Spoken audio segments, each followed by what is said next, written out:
우리가 블로그 명을 잘 지어야 하는 이유가 하나뿐인 상호는 단번에 나를 상위 노출시켜주기 때문입니다. 오늘은 블로그 시작하면서 알아야 할 것들에 대해서 알아보려고 하는데요. 첫 번째로는 블로그 정보 넣기, 두 번째로 글쓰기 사용법, 링크 넣는 법, 그다음 세 번째로 해시태그 사용법, 그다음 네 번째로 이미지 동영상 사용법, 다섯 번째로 이웃 신청하는 법에 대해서 알아볼게요. 블로그 정보 넣기에 가보시면 블로그 명이랑 별명 그리고 프로필 넣는 부분이 나오는데요. 우리가 블로그 명을 잘 지어야 하는 이유가 하나뿐인 상호는 단번에 나를 상위 노출시켜주기 때문입니다. 제가 어떻게 상위 노출되는지 알려드릴게요. 여러분 상호를 만약에 제가 하는 바이올린 교습소가 제 상호거든요. 상호를 치잖아요. 그러면 이렇게 제 블로그가 나와요.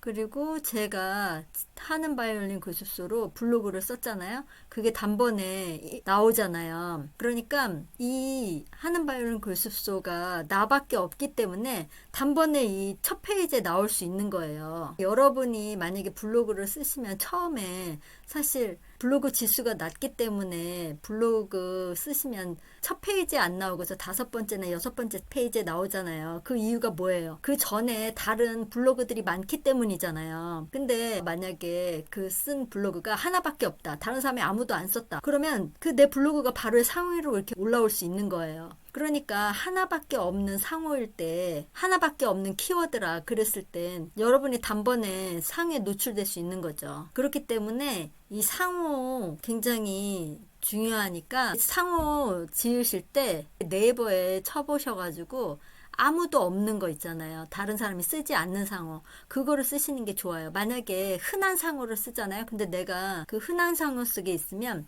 여기 다른 사람들도 되게 많을 거 아니에요. 그러면 나는 거기에 묻혀가지고 보이지 않게 될 경우가 많겠죠? 그리고 상호는 이렇게 블로그명으로 해가지고 나의 고객한테 바로 보여져요. 제가 블로그 쓴 거 보여드릴게요. 블로그를 쓰면 이렇게 상호가 그러니까 고객한테 보여지는 거죠. 그리고 별명은 이게 별명이잖아요. 별명은 나의 이웃들한테 보여지는 거예요. 그러니까 여러분들이 만약에 김민 안과라고 그랬을 때 그러니까 상호에 만약에 내 이름이 들어가면 나밖에 없는 경우가 많을 거 아니에요. 그것도 추천드리고 그랬을 때 내가 안과를 운영을 하더라도 이 블로그를 쓰는 사람은 사람이어야 돼요. 안과가 아니라. 그러니까 별명은 사람같이 지어야 되겠죠. 그러니까 의사가 운영하는 것처럼 안과지만 저도 제 것도 보여드릴게요. 그럼 저는 학원에서 이렇게 가보면 학원이지만 저는 별명은 음악 감성쌤이란 말이에요. 그러니까 이 원장이 학원을 운영하고 있는 것처럼 블로그를 쓰셔야 돼요. 그래서 여기 글들도 전부 다 사람이 얘기하는 것처럼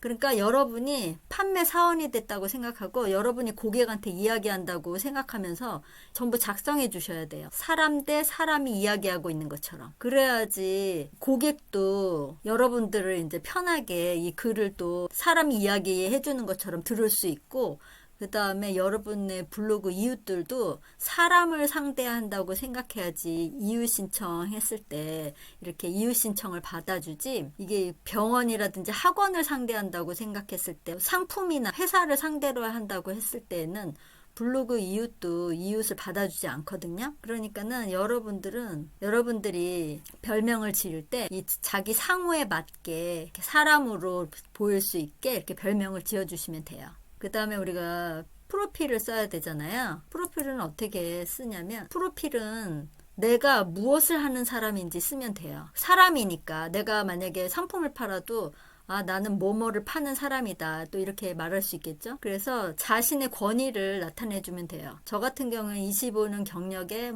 음악 선생님이다. 뭐 이런 식으로 자기 권위를 나타내주는 거예요. 그래서 아무래도 내 권위가 있으면 소비자로 하여금 좀 믿음이 가잖아요. 신뢰도 줄 수 있고. 그래서 프로필에는 내가 무엇을 하는 사람인지, 그리고 나의 권위가 어떤지, 그 다음에 나는 어떤 사람을 도와주고 있는지. 그래서 자신이 하는 일을 프로필에 써주시면 돼요. 그랬을 때 고객도 프로필을 보고 한 번에 아, 이 사람이 어떤 사람이구나 하는 걸 알 수 있고 그 다음에 여러분 블로그 이웃들도 여러분 프로필을 보고 또 이웃 신청 같은 거 받아주거든요.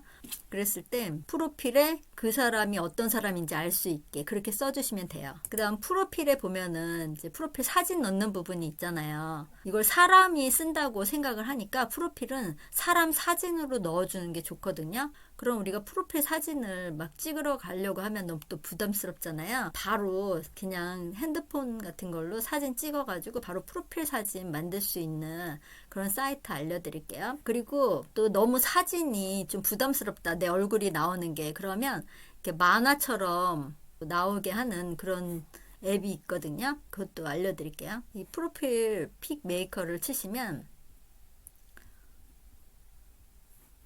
이렇게 들어가시잖아요. 프로필 픽 메이커에 들어가시면 사진 바로 업로드하는 그 난이 떠요. 그러면 여기서 여러분 아무 사진이나 이제 넣어주시면 배경을 날려가지고 프로필 사진처럼 만들어주는 거예요. 그러면 바로 프로필 사진 여기서 다운받아가지고 쓰시면 되거든요. 그러면 이렇게 배경 같은 것도 여러 가지로 나와요. 여기서 자신이 마음에 드는 거 여기 이렇게 클릭해가지고 다운받으시면 돼요. 그 다음에 앱에 들어가시면 이게 앱을 설치해 주시면 이렇게 사진을 내가 업로드 하잖아요. 그럼 사진을 이렇게 만화같이 만들어 주는 거예요. 그러면 너무 내 얼굴 노출하는 게 싫다 하시는 분들은 이렇게 캐릭터처럼 만들어 가지고 프로필 사진에 올려주시면 돼요. 그 다음 우리가 글쓰기 사용법에 대해서 또 알려드리려고 하는데요. 자, 글쓰기 사용법은 링크 넣는 법이랑 글에 넣을 사진이 없을 때 또 사진 찾아서 넣는 방법이랑 그 다음에 글감을 저장해 놓는 방법 알려드릴게요. 글쓰기로 들어가시면 여기 보면 뭐 사진, 동영상, 스티커 뭐 여러 가지 이렇게 있잖아요. 이런 거 한 번씩 클릭해 보셔가지고 여러분 글 쓸 때 참고하셔가지고 글 쓰시면 되거든요. 근데 여기서 이제 제가 알려드리고 싶은 게 이 링크 넣는 방법이에요. 여기 보면 큰 링크가 있고 작은 링크가 있잖아요. 그러면 이 큰 링크는 그냥 우리가 만약에 제가 블로그에 어떤 글을 넣는다고 해볼게요. 블로그 링크를 넣는다고 했을 때 이거 그냥 넣어볼게요. 블로그 링크를 이렇게 넣잖아요. 그러면 어떻게 나오냐면은 이거는 이렇게 내 썸네일이랑 해가지고 이렇게 나오는 거 많이 보셨죠? 이런 식으로 이제 링크가 넣어지는 거예요, 블로그가. 근데 또 이 작은 링크는 어떤 데 쓰냐면 글자에 넣고 싶을 때가 있어요. 글자에 링크 넣고 싶을 때 있잖아요. 글자에 링크 넣고 싶을 때 이렇게 글자를 이렇게 드래그 하시고 여기 이게 작은 링크 있잖아요. 이걸 클릭하세요. 그럼 여기 또 URL 넣는 란 있잖아요. 여기다 여러분이 넣고 싶은 이제 링크를 넣어주는 거예요. 그리고 이렇게 클릭하면 이 글자 안에 링크가 넣어져 있는 거예요, 지금. 그래서 글자를 클릭하면 그 링크로 가는 거예요. 그리고 또 링크 넣는 법 중에서 제가 유튜브 링크 넣으면은 유튜브로 빠지면은 네이버가 싫어한다고 그랬잖아요. 그럼 만약에 유튜브 링크를 정 넣고 싶다 했을 때 외부로 빠지지 않고 그냥 그 블로그 안에서 유튜브 보는 방법 알려드릴게요. 유튜브에 들어가셔서 내가 넣고 싶은 영상 있잖아요. 영상에 보면은 여기 공유 클릭해 주세요. 그러면 여기 복사 클릭해 주세요. 그리고 여기로 들어가셔가지고 링크 넣기 있잖아요. 이렇게 넣어 주시는 거예요. 그러면 이게 유튜브로 빠지지 않고 그냥 이렇게 블로그 안에서 이 영상을 볼 수 있거든요. 그래서 유튜브 링크를 넣고 싶을 때는 이렇게 넣어주시면 돼요. 그리고 우리가 글을 쓰다 보면은 사진이 없을 때가 있잖아요. 사진이 없는데 사진을 블로그에 한 5장은 넣어주시는 게 좋거든요. 그럴 때는 이 블로그 자체에서 사진을 제공하고 있어요. 여기 옆에 보면은 글감 보이시죠? 이 글감을 클릭해 주시면 사진 있어요. 여기서 자기가 원하는 키워드를 넣잖아요. 꽃에 대해서 제가 넣어볼게요. 꽃. 그래서 클릭하면 이렇게 사진이 꽃들이 쫙 나오잖아요. 자기가 원하는 사진 클릭해가지고 사용하시면 돼요. 그 여기 보면은 위에 저장 있잖아요. 여러분들이 글을 쓰다 보면 글을 시간 날 때마다 많이 써놓게 되면은 좀 편하잖아요. 우리가 맨날 빈 화면을 마주하고 글을 써야 한다면 얼마나 막막하고 글쓰기 힘들겠어요. 그래서 생각날 때마다 그 글감을 써놓은 것들 있잖아요. 그런 것들을 여기 미리 저장해 놓는 거예요. 그랬다가 쓰면은 굉장히 편하거든요. 그리고 발행할 때에도 보면 이렇게 기능도 있거든요. 그러면 내가 좀 며칠 예약 같은 거 걸어놔도 편하게 블로그를 발행할 수가 있어요. 그리고 해시태그 넣는 방법에 대해서 또 알려드리려고 하는데요. 해시태그는 핵심 단어를 결합해서 사용자들이 키워드로 관련 콘텐츠를 쉽게 찾아볼 수 있게 하는 기능이거든요. 한마디로 AI한테 컨텐츠, 이 블로그가 어떤 내용인지 알려주는 거예요. 그래서 컴퓨터가 쉽게 사용자들한테 찾아줄 수 있게 해주는 거거든요. 그러니까 여러분들이 그 블로그를 쓰면서 그 관련 키워드를 전부 다 해시태그로 넣어주시면 돼요. 그래서 예를 들면은 제가 이제 블로그 해결법 해가지고 블로그에 대한 많은 정보들을 올리잖아요. 근데 그걸 해시태그를 한다고 했을 때 그 제목도 해시태그로 넣을 수 있고, 네이버 마케팅도 하나의, 크게 보면 그게 네이버 마케팅이잖아요. 또 블로그 마케팅도 될 수 있고, 또 블로그 판매법도 될 수 있고. 그러니까 해시태그는 한마디로 좀 넓은 의미로 여러 가지 그거에 관련된 그런 단어들을 넣어주실 수 있는 거예요. 그래서 해시태그는 뭐 5개에서 10개까지도 넣을 수 있거든요. 그다음 우리가 이미지 동영상 사용법에 대해서 알려드릴 건데, 제가 같은 이미지 어떻게 사용하는지 알려드릴게요. 미리 캠퍼스에 가셔가지고 우리가 같은 이미지를 사진값을 바꾸라고 그랬잖아요. 사진값 바꾸는 방법 알려드릴게요. 사진값을 어떻게 바꾸냐면요. 만약에 제가 요 사진 있잖아요. 요 사진을 매번 만약에 쓰고 싶어요. 블로그 올릴 때마다. 근데 같은 이미지는 쓰지 말랬잖아요. 근데 나는 쓰고 싶어요. 그럴 때는 사진값을 바꿔주는데 어떻게 바꿔주냐면 요소로 들어가세요. 요소로 들어가서 저 같은 경우에는 점점을 많이 쓰거든요. 이렇게 점점. 그러면 지금은 이게 점점이잖아요. 이렇게 점점이 되는 거, 색깔 있잖아요. 색깔을 이거와 같은 색으로 바꿔주는 거예요. 지금 제가 뭐 눌렀냐면 여기 보면은 이게 색연필 보이시죠? 연필 모양. 이거를 클릭하고 그 다음에 내가 바꿔주고 싶은 그 색에 딱 클릭하잖아요. 그러면 이게 같은 색으로 바꾼 거예요. 지금 여기 있는 건데 안 보이시죠? 같은 색으로 바뀌어가지고 이런 식으로 사진값을 바꿔주는 거예요. 사람 눈에는 똑같은 사진이지만 이 로봇가 인식하기에는 이게 다른 사진이 된 거거든요. 지금 이런 식으로 사진값을 바꿔가지고 다운로드 해주시면 돼요. 다운로드 여기 눌러서 다운로드 해주시면 돼요. 지금 이제 사진값을 바꿔봤고요. 그다음에 이미지나 동영상에 키워드 넣는 법 알려드릴게요. 우리가 이렇게 이미지를 넣잖아요. 그러면 이 이미지 밑에 이렇게 또 키워드 넣는 란이 있어요. 이미지 한번 여기 넣어볼게요. 글 쓸 때 이미지를 넣잖아요. 이렇게 이미지를 넣으면은 이 밑에 이 이미지를 클릭하면 여기 사진 설명을 입력하세요 하는 란이 있잖아요. 여기다가 이제 키워드를 넣어줄 수가 있단 말이에요. 근데 이 사진 밑에다 이렇게 키워드를 넣어주면 뭐가 좋냐면, 여러분들이 블로그가 노출이 안 되는 건 내 블로그 지수가 낮아서 저 5페이지나 6페이지 어딘가에 있기 때문이잖아요. 근데 내가 뭐 어떤 키워드를 쳤어요. 이제 해시태그라는 키워드를 쳐볼게요. 그러면 여기 보면 이미지 있잖아요. 이미지에 딱 들어가면 여기 이미지 굉장히 많이 뜨잖아요. 이거 누군가 써놓은 블로그에 있는 이미지들이거든요. 이미지 밑에 그렇게 키워드를 넣으시면 이미지란에 다 내 이미지가 뜬단 말이에요. 근데 또 이렇게 이미지로 해가지고 블로그로 들어오시는 분들이 있어요. 이거 클릭하면 이미지를 이제 클릭하면 또 이 블로그로 들어갈 수 있거든요. 그래서 이미지 밑에도 이제 키워드 써주시면 되고, 그다음 이제 동영상 있잖아요. 동영상 하는 방법 알려드릴게요. 동영상은 어떻게 그 해시태그나 이런 키워드를 넣냐면, 동영상 어떻게 썼는지 보여드릴게요.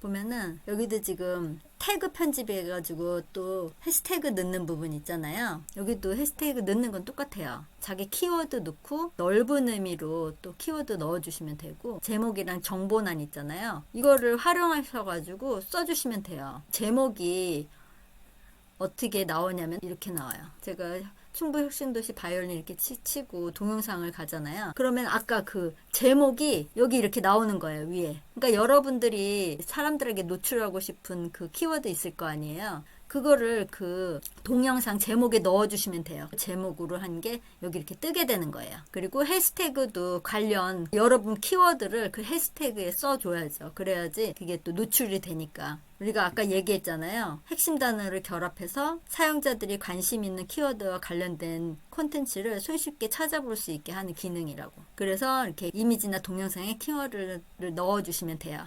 그 다음에 우리가 이유 신청이 있는데, 이유 신청은 또 어떻게 하냐면, 우리가 이유 신청을 하는 이유가 뭐냐면, 처음에 여러분들이 블로그를 쓰잖아요. 노출이 안 되는 게 아니에요. 노출은 되는데 다른 많은 블로거들이 쓴 블로그들이 앞에 나오고, 여러분들은 이게 블로그 지수대로 블로그가 보여지는 거란 말이에요. 만약에 누가 쳤잖아요. 그러면 이렇게 사람들이 쓴 블로그들이 쫙 나오잖아요. 블로그 이 위에 첫 페이지에 나온 블로그들은 굉장히 지수가 높은 거예요. 그러니까 여러분들이 이 해시태그로 만약에 이 키워드를 넣어서 블로그를 썼다 그러면 여러분들 블로그는 저 5페이지, 6페이지, 10페이지 뒤에 있을 수도 있어요. 이렇게 저 뒤에 있는 거예요. 그런데 누가 10페이지까지 찾아보는 사람이 없잖아요. 그러니까 여러분들이 처음에 블로그를 쓰면 여러분 블로그에 들어오는 사람이 없는 거예요. 근데 누구한테 보여지냐면 이웃들한테 어떻게 보여지냐면 이렇게 여러분이 블로그를 쓰잖아요. 그러면 여러분 이웃들한테 이 옆에 보이시죠? 이웃들한테 이렇게 쫙 떠요. 그러니까 이웃들은 여러분 블로그를 바로 볼 수가 있는 거예요.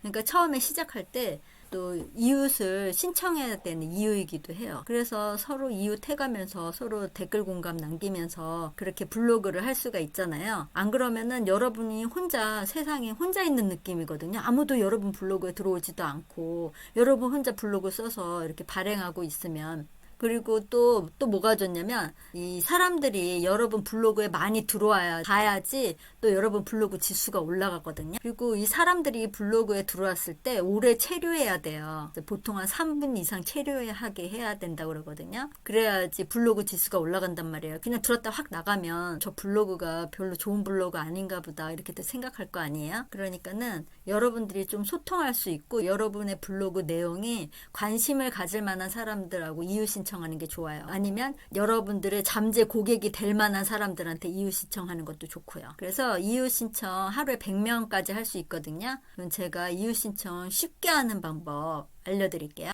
다른 분 블로그에 들어가시면 이렇게 공감이랑 댓글이 이렇게 있잖아요. 여기 이렇게 많은 분 있잖아요. 이런 분한테 가세요. 그래서 공감 클릭하면 이 217명의 공감을 눌러준 사람이 다 뜨게 되는 거예요. 그러면 여러분이 하루에 100명씩 이웃 추가할 수 있다고 했잖아요. 이 중에서 여러분들 글에 관심을 가질 만한 사람 또는 나의 잠재 고객이 될 만한 사람 뭐 그런 사람 위주로 해가지고 이웃 추가를 해주는 거예요. 지금 하면 그러면 이렇게 서로 이웃 추가합니다 하고 눌러주시고 다음으로 넘어가면 여기 신청 메시지 입력하는 欄 있잖아요. 그러면 여러분들은 여기서 신청을 할 때 그냥 서로 이웃 신청합니다 이렇게 해주시지 마시고 좀 상대방이 좀 나를 이웃 추가할 수 있게 그렇게 좀 길게 해가지고 우리 마케팅 이제 물건 팔 사람들이잖아요. 결국에는 나한테 이득이 돼야지 내 물건을 사잖아요. 그러면 여러분들이 이 이웃들한테 이득이 되는 말을 해줘야 돼요. 이웃들이 좋아할 만한 말이 뭘까요?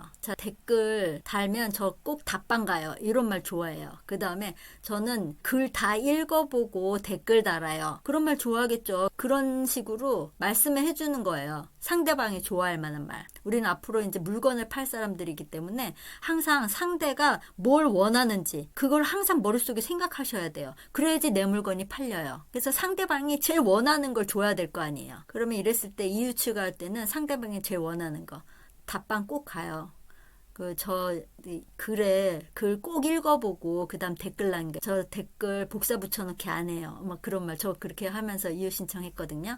그러면서 이웃 신청 해주시면 돼요. 그리고 여기서 또 팁 하나를 드리자면 그 100명을 여기다 일일이 다 댓글 신청하는 말들을 쓰면은 너무 힘들잖아요. 그 인사말 같은 걸 이제 복사 붙여넣기 해가면서 그러면서 이웃 신청 해주시면 좀 빠르게 이웃 신청할 수 있거든요. 처음에는 이웃들하고 소통하면서 댓글도 남기고 공감도 눌러주면서 이웃들하고 소통하면서 여러분 블로그를 키우셔야지 지수가 올라가요. 오늘 준비한 내용은 여기까지예요. 여러분 그럼 또 다음 시간에 만나요.